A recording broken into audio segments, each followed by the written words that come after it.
Praise the Lord. Hallelujah. സ്തോത്രം സ്തോത്രം സ്തോത്രം സ്തോത്രം സ്തോത്രം. കർത്താവിൻ്റെ അതിപരിശുദ്ധമായ തിരുനാമം ഈ അനുഗ്രഹിക്കപ്പെട്ട പ്രഭാതത്തിൽ വാഴ്ത്തപ്പെടുമാറാകട്ടെ. പ്രിയപ്പെട്ട ദൈവമക്കളെ, നമുക്ക് ഒരുമിച്ച് 2025 ജൂലൈ മാസം 5-ാം തീയതി ശനിയാഴ്ച പ്രഭാതത്തിൽ നമ്മുടെ കർത്താവിനെ ആരാധിക്കുവാനും കർത്താവിനെ സ്തുതിക്കുവാനും നമ്മുടെ സ്വർഗീയ പിതാവ് നമുക്ക് ഒരുക്കി തന്നിരിക്കുന്ന നല്ല സമയത്തിനായിട്ട് നമുക്ക് നന്ദിയോടെ സ്തോത്രം ചെയ്യാം. സ്തോത്രം സ്തോത്രം സ്തോത്രം സ്തോത്രം സ്തോത്രം സ്തോത്രം സ്തോത്രം. കഴിഞ്ഞ പകൽക്കാലം മുഴുവൻ കർത്താവ് നമ്മളെ കാത്തു പരിപാലിച്ചില്ലേ? ഒന്നോർത്ത് നോക്കി, എത്ര അത്ഭുതകരമായിട്ടാണ് കഴിഞ്ഞ പകൽക്കാലം കർത്താവ് നമ്മളെ കാത്തു പരിപാലിച്ചത്. ആ കരം ഇങ്ങനെ ഉയർത്തിപ്പിടിച്ചുകൊണ്ട് കർത്താവിന് സ്തോത്രം പറ. കർത്താവെ, നന്ദിയോടെ സ്തോത്രം സ്തോത്രം സ്തോത്രം സ്തോത്രം സ്തോത്രം. രാത്രികാലം നല്ല ഉറക്കം തന്നതിനായിട്ട് കരം ഉയർത്തിപ്പിടിച്ചിട്ട് കർത്താവിനൊന്ന് സ്തോത്രം പറഞ്ഞ് നന്ദിയോടെ സ്തോത്രം സ്തോത്രം സ്തോത്രം സ്തോത്രം സ്തോത്രം. ആരോഗ്യത്തോടെ സൗഖ്യത്തോടെ നമ്മളെ എഴുന്നേൽപ്പിച്ചതിന് കർത്താവിന് സ്തോത്രം പറഞ്ഞാട്ടെ. സ്തോത്രം സ്തോത്രം സ്തോത്രം സ്തോത്രം സ്തോത്രം. ഈ പകൽക്കാലം ക്രിസ്തയേശുവിൽ നമ്മളെ ജയോത്സവമായി നടത്തുന്നതിന് കർത്താവിന് സ്തോത്രം പറഞ്ഞാട്ടെ. സ്തോത്രം സ്തോത്രം സ്തോത്രം സ്തോത്രം സ്തോത്രം. ഹല്ലേലൂയ. നന്ദിയോടെ സ്തോത്രം നന്ദിയോടെ സ്തോത്രം നന്ദിയോടെ സ്തോത്രം. കഴിഞ്ഞ തിങ്കളാഴ്ച മുതൽ ഇന്നലെ വരെ നമ്മളെല്ലാ ദിവസവും കർത്താവിനെ ആരാധിക്കുവാനും സ്തുതിക്കുവാനും നമുക്ക് മീറ്റിങ്ങുകൾ കർത്താവ് അനുവദിച്ചു തന്നു. ആമേൻ. 4 ദിവസത്തെ ഉപവാസ പ്രാർത്ഥനയും നമ്മുടെ സഭായോഗവും കർത്താവ് അനുഗ്രഹമാക്കി തീർത്തു. ആ കരം ഉയർത്തിയിട്ട് പറ, താങ്ക് യു ലോർഡ്. നന്ദിയോടെ സ്തോത്രം നന്ദിയോടെ സ്തോത്രം നന്ദിയോടെ സ്തോത്രം നന്ദിയോടെ സ്തോത്രം സ്തോത്രം സ്തോത്രം സ്തോത്രം. കർത്താവെ, അങ്ങേക്ക് നന്ദിയോടെ സ്തോത്രം. കർത്താവെ, അങ്ങേക്ക് നന്ദിയോടെ സ്തോത്രം. കർത്താവെ, അങ്ങേക്ക് നന്ദിയോടെ സ്തോത്രം. കർത്താവ് ഞങ്ങളെ നടത്തിയതിന് ഞങ്ങൾ നന്ദി പറയുന്നു. കർത്താവെ, മീറ്റിങ്ങുകളെല്ലാം അനുഗ്രഹമാക്കി തീർത്തതിന് സ്തോത്രം. അങ്ങയുടെ മക്കളെ അങ്ങ് കൂട്ടി വരുത്തിയതിന് സ്തോത്രം. അങ്ങയുടെ വചനത്തെ അങ്ങ് വെളിപ്പെടുത്തി തന്നതിന് സ്തോത്രം. ഓരോ നിമിഷവും അങ്ങ് ഞങ്ങളോട് സംസാരിച്ചു കൊണ്ടിരുന്നതിന് കർത്താവിന് നന്ദി പറയുന്നു. ഈ പ്രഭാതത്തിൽ അങ്ങേ ആരാധിക്കുന്നു, അങ്ങേ സ്തുതിക്കുന്നു. അങ്ങേക്ക് ഞാൻ നന്ദി പറയുന്നു കർത്താവെ. ഹല്ലേലൂയ. Thank you Lord. നന്ദിയോടെ സ്തോത്രം. ഹല്ലേലൂയ. നന്ദിയോടെ സ്തോത്രം. ഹല്ലേലൂയ. നന്ദിയോടെ സ്തോത്രം. ഹല്ലേലൂയ. ഹല്ലേലൂയ. സ്തോത്രം സ്തോത്രം സ്തോത്രം സ്തോത്രം സ്തോത്രം സ്തോത്രം സ്തോത്രം സ്തോത്രം സ്തോത്രം കർത്താവെ. നന്ദിയോടെ സ്തോത്രം സ്തോത്രം സ്തോത്രം കർത്താവെ.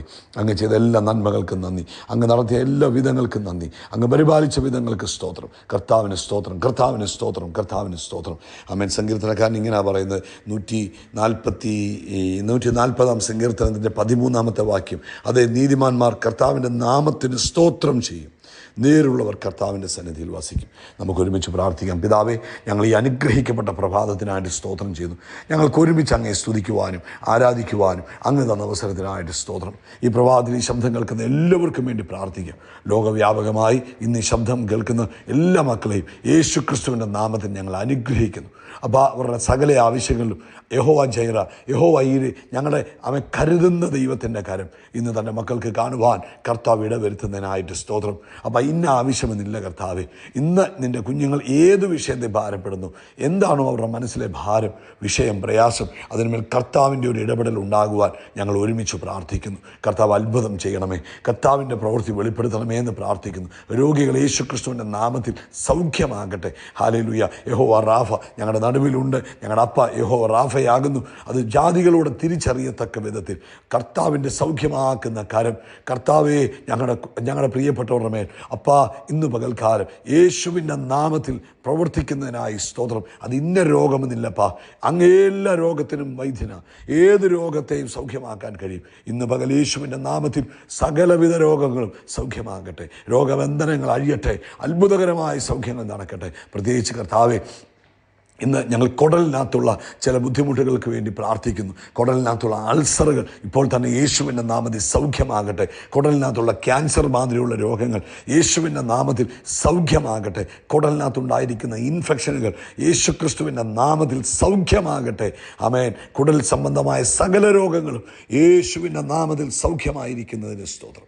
അതുപോലെ കർത്താവെ, മറ്റ് തൻ്റെ കുഞ്ഞുങ്ങളുടെ എല്ലാ ആവശ്യങ്ങളിലും കർത്താവ് കൂട്ടായിട്ടിരിക്കണം. ലോകവ്യാപകമായി കർത്താവിൻ്റെ വേലയിലായിരിക്കുന്നവരെ അനുഗ്രഹിക്കണം. ഒരു ഉണർവിന് വേണ്ടി ഞങ്ങൾ പ്രാർത്ഥിക്കുന്നു. ടൈമിൽ ഞങ്ങളുടെ ജനറേഷനിൽ ഞങ്ങൾക്കൊരു ഉണർവ് കാണുവാൻ കർത്താവ് സഹായിക്കണം. സകല മഹത്വം പുകഴ്ച അപ്പയ്ക്ക് യേശു ക്രിസ്തുവിൻ്റെ നാമത്തിൽ തന്നെ. ആമേൻ ആമേൻ ആമേൻ. കർത്താവ് നിങ്ങളെല്ലാവരെയും അനുഗ്രഹിക്കട്ടെ. ദൈവിക കൃപയും അസാധാരണമായ ദൈവിക സമാധാനവും നിങ്ങളുടെ ജീവിതത്തിൽ നിറഞ്ഞു കവിയട്ടെ എന്ന് ഞാൻ പ്രാർത്ഥിക്കുന്നു. കർത്താവ് നിങ്ങളെ ധാരാളമായിട്ട് അനുഗ്രഹിക്കട്ടെ. ആമേൻ. പ്രത്യേകിച്ച് നമുക്ക് ഇനി മീറ്റിംഗ് ഉള്ളത് കർത്താവ് അനുവദിച്ചാൽ തിങ്കളാഴ്ച രാത്രി ഇന്ത്യൻ സമയം 9:30 നിങ്ങൾ ഇന്നേ പ്രാർത്ഥിച്ച് തുടങ്ങിക്കൂ. ആമേൻ. അത് നിങ്ങൾക്കതിന് ദൈവം പ്രതിഫലം തരും. ഇന്നേ നിങ്ങൾ പ്രാർത്ഥിക്കണം, കർത്താവെ തിങ്കളാഴ്ച രാത്രിയിലത്തെ മീറ്റിംഗ് എനിക്കും ഞങ്ങളുടെ ജീവിതത്തിലും അതുപോലെ കർത്താവെ പങ്കെടുക്കുന്ന എല്ലാവർക്കും അനുഗ്രഹമായിരിക്കണമെന്ന് പ്രാർത്ഥിക്കണം. അതുപോലെ നിങ്ങളാലാകുന്ന രീതിയിൽ മറ്റുള്ളവരോടൊക്കെ പറയുകയും അതൊരു സുവിശേഷ വേലയുടെ ഭാഗമാണ്, അവരെയൊക്കെ ആ മീറ്റിങ്ങിൽ പങ്കെടുപ്പിക്കാൻ ശ്രമിക്കുകയും ചെയ്താൽ അതിന് നിങ്ങൾക്ക് കർത്താവ് പ്രതിഫലം തരും. ഈ പ്രഭാതത്തിൽ വളരെ പ്രധാനപ്പെട്ടതായ ഒരു വേദഭാഗം 1 ശമൂവേലിൻ്റെ പുസ്തകം 2-ാം അധ്യായം 30-ാമത്തെ വാക്യത്തിൻ്റെ അവസാന ഭാഗത്ത് പറയുന്നു. കർത്താവ് ഇങ്ങനെ പറയുന്നത്, എന്നെ മാനിക്കുന്നവരെ ഞാൻ മാനിക്കും, എന്നെ മാനിക്കുന്നവരെ ഞാൻ മാനിക്കും, എന്നെ നിന്ദിക്കുന്നവർ നിന്ദിതരാകും. അപ്പോൾ കർത്താവിനെ മാനിക്കുക, സ്തോത്രം. വേദപുസ്തകം നമ്മളെ ശക്തമായിട്ട് പഠിപ്പിക്കുന്ന ഒരു ഭാഗമാണ് ദൈവത്തെ മാനിക്കുക എന്ന് പറഞ്ഞാൽ ഓണർ ചെയ്യുക എന്ന് പറഞ്ഞു കഴിഞ്ഞാൽ എന്താ, ആ ദൈവം ആരാണെന്ന് മനസ്സിലാക്കി ദൈവത്തിൻ്റെ ശക്തിയെ തിരിച്ചറിഞ്ഞ് ദൈവത്തിൻ്റെ വാല്യൂവിനെ തിരിച്ചറിഞ്ഞ് അതിനെ അക്നോളജ് ചെയ്യുക, അല്ലെങ്കിൽ അതിനെ സെലിബ്രേറ്റ് ചെയ്യുക എന്നതാണ് ഓണർ എന്ന വാക്കുകൊണ്ട് ഉദ്ദേശിക്കുന്നത്. അപ്പം വേദപുസ്തകത്തിൽ നമുക്കറിയാം ദൈവത്തെ മാനിച്ചവരെയും ദൈവത്തെ മാനിക്കാത്തവരെയും ദൈവത്തെ മാനിക്കുന്നവരെയൊക്കെയും കർത്താവ് എന്ത് ചെയ്യും? ദൈവം ആദരിക്കുക തന്നെ ചെയ്യും. ഉദാഹരണം ഡിസോണറിന് ചില ഉദാഹരണങ്ങൾ പറഞ്ഞാൽ വേദപുസ്തകത്തിൽ നമ്മൾ വായിക്കുമ്പോൾ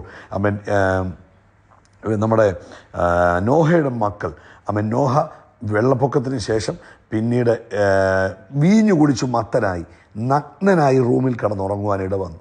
ആ സമയത്ത് മക്കൾ ഒരാൾ കാണുകയും ആ ആൾ അടുത്ത ആളിനെ വിളിച്ച് കാണിക്കുകയൊക്കെ ചെയ്തു കഴിഞ്ഞപ്പോൾ എന്തുപറ്റി? അവർ അപ്പനെ ഡിസോണർ ചെയ്തു. അത് മുഖാന്തരം അവർ ശാപത്തിന് ഇരയായി എന്ന് നമുക്കറിയാം. വസ്തിരാജ്ഞിയെക്കുറിച്ച് നമ്മൾ എസ്തേറിൻ്റെ പുസ്തകത്തിൽ കേട്ടിട്ടുണ്ട്. വസ്തിരാജ്ഞി രാജാവിനെ ഓണർ ചെയ്യാഞ്ഞതുകൊണ്ട് തൻ്റെ കിരീടം നഷ്ടമായി പോയതായിട്ട് നമുക്ക് കാണാം. അപ്പം നമ്മൾ ഓണർ ചെയ്യുന്നത് നമ്മുടെ മുമ്പിൽ വഴികൾ തുറക്കപ്പെടും. ആരെയൊക്കെ നമ്മൾ ഓണർ ചെയ്യണം? നമ്മൾ ദൈവത്തെ ഓണർ ചെയ്യണം. നമ്മുടെ മാതാപിതാക്കളെ നമുക്ക് കർത്താവ് തന്നിരിക്കുന്ന, നമ്മുടെ ഭൂമിയിൽ നമുക്ക് തന്നിരിക്കുന്ന ബയോളജിക്കൽ പേരൻസ് ഉണ്ട്, അതുപോലെ തന്നെ നമുക്ക് സ്പിരിച്വൽ പേരൻസ് ഉണ്ട്. നമ്മൾ അവരെ ബഹുമാനിക്കുകയും ആദരിക്കുകയും ചെയ്യണം. അധികാരികളെ നമ്മൾ ബഹുമാനിക്കുകയും ആദരിക്കുകയും ചെയ്യണം. അതായത് ഗവൺമെൻറ് ഒഫീഷ്യൽസ് ഉണ്ട്, ഗവൺമെൻറ് ഉണ്ട്, നമ്മളായിരിക്കുന്ന സ്ഥാപനങ്ങളിൽ നമുക്ക് കർത്താവ് ആക്കി വെച്ചിരിക്കുന്ന അധികാരികളുണ്ട്. നമ്മൾ അവരെയൊക്കെ ബഹുമാനിക്കാൻ കർത്താവ് ഓർപ്പിക്കുന്നു. അതുപോലെ നമ്മുടെ സ്പിരിച്വൽ ലീഡേഴ്സിനെ നമ്മൾ ബഹുമാനിക്കണം. നമ്മൾ ഭർത്താവ് ഭാര്യയും ഹോണർ ചെയ്യുന്ന ഒരു ക്യാരക്ടർ ഉള്ളത് എപ്പോഴും അനുഗ്രഹത്തിന് കാരണമാണ്. എന്തുകൊണ്ടാണ് ഹോണർ ചെയ്യുന്നതിൻ്റെ പ്രാധാന്യം? അതൊരു വിത്താണ്. നമ്മൾ ഹോണർ ചെയ്യുന്നത് വാതിലുകൾ തുറക്കപ്പെടുവാൻ ആക്സസിനുള്ള ഒരു വിത്താണ്. അത് ഹോണർ ചെയ്യുമ്പോൾ ഹല്ലേലൂയ സ്തോത്രം. നമ്മളൊരാളെ ഹോണർ ചെയ്യാതെ അവരിലുള്ള ഒരു അനുഗ്രഹത്തെ നമ്മുടെ ജീവിതത്തിലേക്ക് കൊണ്ടുവരാൻ കഴിയത്തില്ല. അതുപോലെ ഹോണർ എന്ന് പറഞ്ഞാൽ പ്രതിഫലത്തിൻ്റെ ഒരു വാതിലാണ്. ഹോണർ എന്ന് പറയുന്നത് ലോങ് ടൈം, അതായത് ആയുസ്സിനും സമാധാനത്തിനും ഒക്കെയുള്ള ഒരു വാതിലാണ്. അതുകൊണ്ട് നമ്മുടെ ജീവിതത്തിൽ ഹോണർ ചെയ്യാൻ നമ്മൾ ശീലിക്കണം. ഡിസോണർ ചെയ്യുന്നത് നമ്മുടെ ജീവിതത്തിൽ നാശങ്ങൾ കൊണ്ടുവരുവാൻ ഇടവരുവാൻ സാധ്യതയുണ്ട്. അത് നമ്മുടെ മുമ്പിൽ വാതിലുകൾ അടയ്ക്കപ്പെടുവാൻ സാധ്യതയുണ്ട്. അതുകൊണ്ട് നമ്മൾ ഹോണർ ചെയ്യുന്നവരായി തീരുക. ഹല്ലേലൂയ.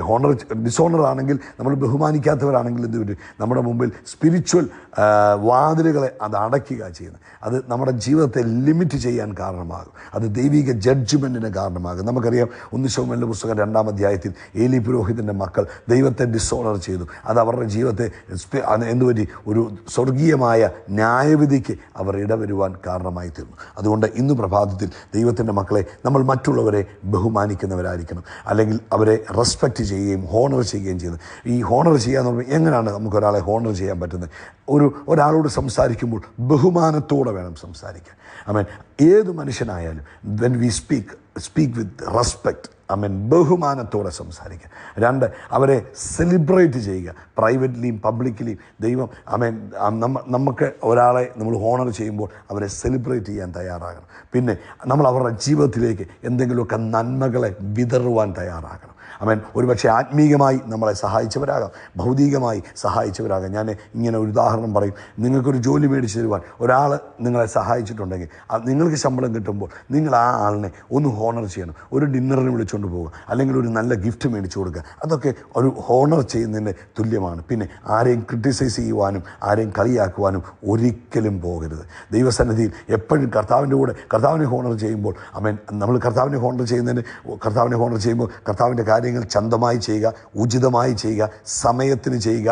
അത് വലിയ ഇമ്പോർട്ടൻ്റ് ആണ്. ആമേൻ. ദൈവസന്നിധിയിലിരിക്കുമ്പോൾ ബഹുമാന പുരസരമിരിക്കുക, നല്ല വസ്ത്രം ധരിക്കുക, കർത്താവിനെ ആരാധിക്കാൻ പോകുമ്പോൾ ഇതൊക്കെ കർത്താവിനെ ഹോണർ ചെയ്യുന്നതിന് കാരണമാകും. ഇന്ന് ഈ ഹോണർ ചെയ്യുക എന്ന് പറയുന്നത് നമ്മൾ തീരുമാനിക്കുന്നതാണ്. അതായത് നമ്മുടെ ഉയർച്ചയ്ക്കാണ് ഇത് ആവശ്യം. അതുകൊണ്ട് പറ്റുകയാണെങ്കിൽ ഏതെങ്കിലും ഓൺലൈൻ മീറ്റിങ്ങിൽ നമ്മൾ ഈ ഓണറിനെ കുറിച്ച് നമുക്ക് സംസാരിക്കാം. അതാകുമ്പോൾ ഒത്തിരി ഉദാഹരണങ്ങളൊക്കെ പറഞ്ഞ് നമുക്ക് കേൾക്കാൻ കഴിയും. അപ്പം ഹോണർ ചെയ്യുന്നത് നമ്മുടെ ജീവിതത്തെ ഉയർത്തുവാൻ കാരണമായി തീരും, നമ്മുടെ മുമ്പിൽ വാതിലുകൾ തുറക്കപ്പെടുവാൻ കാരണമായി തീരും. അതുകൊണ്ട് പ്രിയപ്പെട്ടവരെ, ദൈവം നമുക്ക് വഴികൾ തുറക്കുന്ന അനുസരിച്ച്, അല്ലെങ്കിൽ ദൈവം നമ്മളെ കണക്ട് ചെയ്യുന്ന അനുസരിച്ച് നമ്മൾ മറ്റുള്ളവരെ ഓണർ ചെയ്യുക. അത് നമ്മുടെ ജീവിതത്തിൽ അനുഗ്രഹത്തിന് കാരണമാകും കേട്ടോ. കർത്താവ് നിങ്ങളെ അനുഗ്രഹിക്കട്ടെ. ഈ വചനം നിങ്ങളുടെ ജീവിതത്തിൽ അനുഗ്രഹമായി തീരട്ടെ. ആമേൻ. ഇന്ന് തന്നെ ആരെയെങ്കിലുമൊക്കെ ഓണർ ചെയ്യാൻ തയ്യാറാകുക. നിങ്ങളുടെ മാതാപിതാക്കളെ, നിങ്ങൾ ഈ പറഞ്ഞ ഇത് നിങ്ങൾ കേട്ടല്ലോ, നിങ്ങൾക്ക് ഉപകാരങ്ങൾ ചെയ്തിട്ടുള്ളവരെയൊക്കെ ഓണർ ചെയ്യുക. ദൈവം നിങ്ങളെ അനുഗ്രഹിക്കട്ടെ. യേശുക്രിസ്തുവിൻ്റെ നാമത്തിൽ നമ്മൾ ആകാശത്തിലെ നക്ഷത്രങ്ങൾ പോലെ, കടൽക്കരയിലെ മണൽത്തരി പോലെ അത്യന്തം വർദ്ധിച്ചു വരിക. We are blessed. We are really blessed. We are permanently blessed and highly favored. God bless you. God bless you. God bless you.